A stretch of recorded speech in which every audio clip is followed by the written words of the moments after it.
Virginia state senator is now in the history books. Less than 4 hours ago, the Associated Press projected Jennifer McClellan has won a special election in Virginia's 4th district. This means she'll be the first black woman to represent Virginia in Congress. Now, McClellan was in a race against Republican Leon Benjamin. Her district represents areas south of Richmond. She takes over the seat once held by Democratic Congressman Donald McEachin, who passed away back in November. So that was. Let's get right into the big race of the night, and this is an historic one. Rhode Island's open congressional seat. With 64% of the vote, Democrat Gabe Amo has defeated Republican Gary Leonard. Amo making history as the first person of color to ever be elected to Congress from Rhode Island. We have team coverage tonight. 12 News political analyst Joe Fleming is standing by, and reporter Matt Paddock will have more on the races for mayor in southeastern Massachusetts. But first, let's send it over to politics editor Ted Nesi, live in Pawtucket at Gabe Amo's campaign headquarters for the night. Ted? That's right, Mike and Shannon. We're here live at the Guild in Pawtucket. Still a lot of Gabe Amo supporters here, and we're joined live by Congressman-elect Gabe Amo. Congressman-elect, congratulations on your victory. Thank you so much. This is a momentous occasion, and I'm so glad to be standing here in this new function. Yeah, so I understand you've already heard from the president. I have, and the president was gracious. He is someone I've had the opportunity of working for, and he said to me, look, it's time to get to work, and I can't wait to go make a lot of his agenda work for Rhode Island.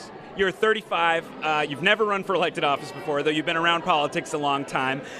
Did you really think when you got into this race in February you would be standing here tonight as the congressman-elect? Look, some days were harder than others, but I believed that Rhode Islanders were ready to elect someone who had the experience of working for 2 presidents and a governor, but also was rooted in this community, rooted right here in Pawtucket, and came from humble roots with a family story that I know you've shared in the past. And I look forward to sharing that along the trail and doing the work, because we are tied together because of hard work, grit, resilience, of folks who have made us ready for this moment, and I cannot wait to serve. Usually a new congressman has 2 months before they start the job. They want you down there very quickly, is my understanding, because the House and the Congress is facing a government shutdown. How soon do you expect to be down in the job? Well, I've heard something like next week, and so whenever they call, whenever they're ready, I am ready, because the people of Rhode Island, the people of the 1st District elected me because they know from day one I'm going to be having their interests first, and I'll have the experience to get to work. Congressman Gabe Amo, again, congratulations. And just yesterday, I actually caught up with the congressman-elect and his father, who immigrated to the United States, and said he never could have dreamed that this is where one of his children would wind up. I mean, this is part of my formative experiences, right? Summit Liquors on Hartford Avenue in Providence. Thank you very much. Have a good day. Gabriel Amo Sr. bought the store in 1994. How you doing, amigo? 15 years after he arrived in Rhode Island from Ghana. And it's where Gabe Amo spent much of his childhood. A lot of Saturday mornings when I was younger, I'd wake up, my dad would pick me up, and we'd come right here. Amo grew up in Pawtucket and took to politics early. He got his first job on Sheldon Whitehouse's 2006 U.S. Senate campaign, going on to work for President Obama, Governor Raimondo, and President Biden. Last spring, to his father's dismay, Amo quit the White House to run for Rhode Island's open congressional seat, winning a historic and surprisingly easy victory in a crowded Democratic primary. Among those celebrating, his mother, Weddy Sokri, a nurse who immigrated to Rhode Island from Liberia. You'd be the first person of color if you are elected. How do you think about that piece of it? Or do you? Well, I often tell people I ran to make a difference, not to make history. But I know I stand on the shoulders of so many who came before me, whether they were people of color or not. I'm really proud of him. Amo's father, emotional on the eve of the election. I'm overwhelmed. I'm happy.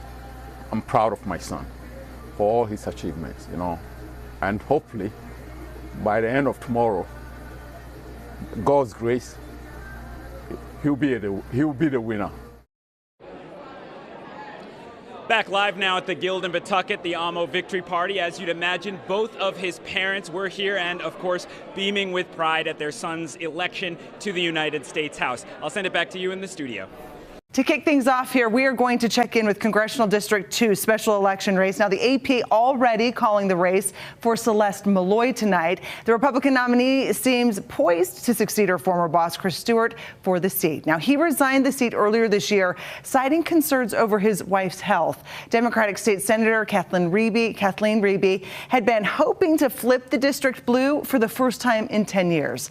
So looking at these results here, Celeste Malloy enjoying a comfortable lead. You see here on the screen, 57% to Riebe's 34%. That's with about 68% of the votes counted at this moment, so more than half.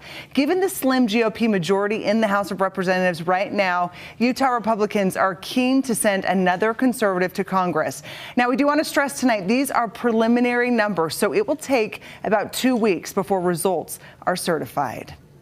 And our reporters have been following the campaigns all night as they react to the latest results. Jonathan Mays, live at the Utah State Capitol. He's been following Senator Riebe's campaign tonight. But first, we are going to check in with ABC4's Courtney Johns, who is live in West Valley City, where Celeste Malloy is watching results come in with state Republican leadership. Let's check in with you, Courtney.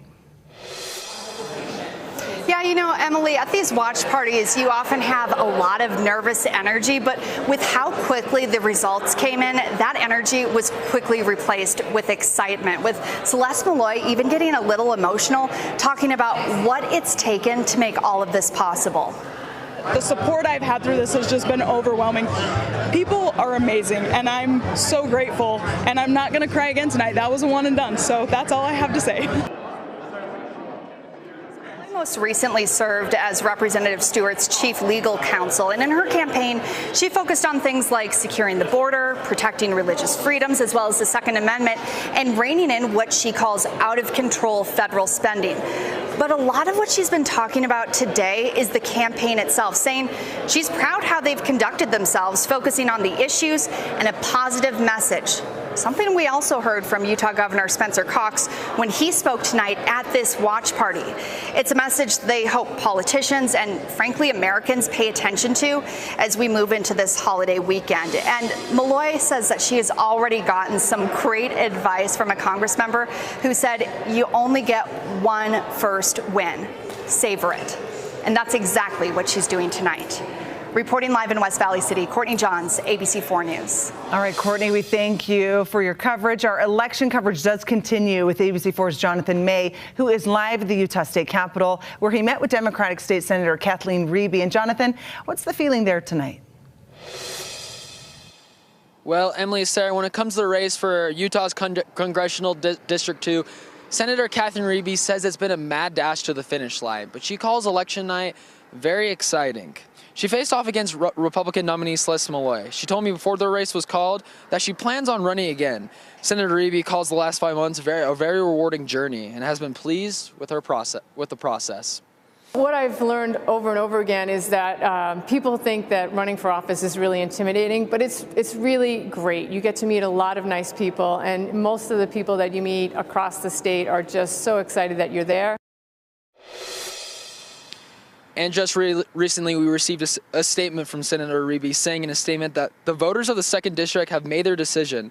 I just spoke to Representative-elect Celeste Malloy and wish her the best. I look forward to her advocacy on behalf of the state at the national level. And now, Senator Riebe did not hold an election party tonight, but I have been in touch with her campaign all night and will continue to bring you updates on air and online as they come in. Reporting live at the State Capitol, Jonathan May, ABC4 News.